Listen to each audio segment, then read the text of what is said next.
Remember when Meg Ryan got dragged in the tabloids for having an affair with Russell Crowe, but it was resoundingly untrue? I do. I really do. It was 2000. We had survived Y2K and were rewarded with William Hung's American Idol audition, She Bangs. You couldn't turn on the radio without hearing Three Doors Down's Kryptonite. Angelina smooched her brother, and 38-year-old Meg Ryan found herself filming her new film, Proof of Life, alongside 36-year-old Russell Crowe. Now, Russell had made a name for himself with the release of Gladiator that spring, and Meg was sitting comfortably as America's sweetheart. While her career was on a high, what many didn't know is that behind the scenes, her 9-year-long marriage to actor Dennis Quaid was falling apart. By June, the tabloids were frothing at the mouth with the idea that Meg was mucking about on Dennis with Russell. The tabloid fodder secured the couple's decision to split that same month, although Meg would later admit that she probably should have left the marriage much earlier, that I was very sad that it came apart in the way it seemed to have. It was never about another man, it was just about what my and Dennis's relationship couldn't sustain. I think once the tabloids got a hold of 3 celebrity names, you're just really in trouble. I didn't leave my marriage for Russell Crowe. I left my marriage. Suddenly, America's sweetheart was now the woman with the scarlet letter. Meg recalled entering one London hotel lobby around this time and the entire room just stopped. People stopped talking and all eyes were on her. But instead of crumbling when she got into the elevator, she laughed, saying, "This thing that people are so afraid of all the time, public censure or disapproval, has no power if you know yourself. That, it's a real gift when you know you can't ever really manage an image or a story and you stop caring. I felt the effect, like I was the bad guy or whatever the story was. But I remember letting go of needing to correct anybody." While Dennis and Meg remained mum about the end of their marriage in the media, she also kept quiet about Russell to the point where they refused to attend press conferences for their movie just to avoid questions about the alleged affair. By the time that the film premiered that December, Meg and Russell were donezo. She said, "I was a mess. I hurt him too at the end. I couldn't be in another long relationship. It wasn't the time for that. So I got out." And the film?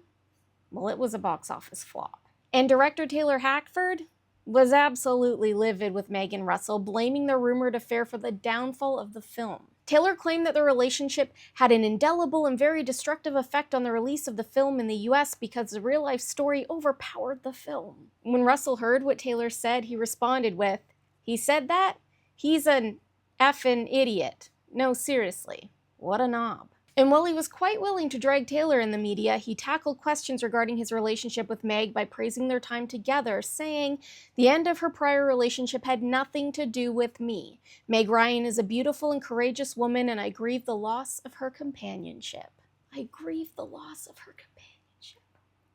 Before dating Meg, Russell had an on-again, off-again relationship with singer Danielle Spencer. The two reconnected after his breakup with Meg and were married on April 7th, 2003. The ceremony took place on Russell's 39th birthday.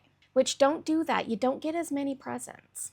They welcomed son Charles that December and their second fetal collab, Tennyson, in July of 2006. By 2012, it was reported that Danielle and Russell had split. Their divorce was finalized and he held a divorce auction on his 54th birthday and what would have been their 15th wedding anniversary. It raised over $3.7 million. He then met realtor Brittany Theriot in 2020. She's around 30 years his junior. It's almost eerie how Russell and Dennis's lives kind of paralleled each other, no? Yeah, anyway, after their breakup, Meg apparently dated her Anastasia co-star John Cusack from 2002 to 2003. And I would have too, Meg. I would have too.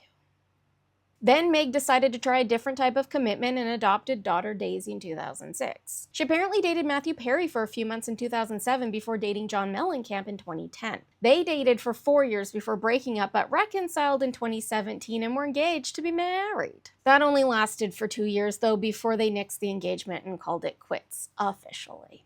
John also has nothing but praise for Meg, saying, "I love Meg Ryan. I went with her for 10 years. She doesn't love me so much. She's a great girl. I'm just a shitty boyfriend." Meg has not been linked to anyone publicly for years and apparently takes a no-strings approach to dating, which, after all that, fair enough. I mean, you know what they say. Oh yeah, life goes on, long after the thrill of living is gone. Thanks so much for watching. I hope you liked this one. If you did, please save it and share it with your friends. It really does help spread the good word of the cult. Like, seriously, it does. Also, don't forget to follow me on the gram and the tube just in case. We never know what's going to happen with this app. And We also have pins and stickers if you'd like to show off your indoctrination.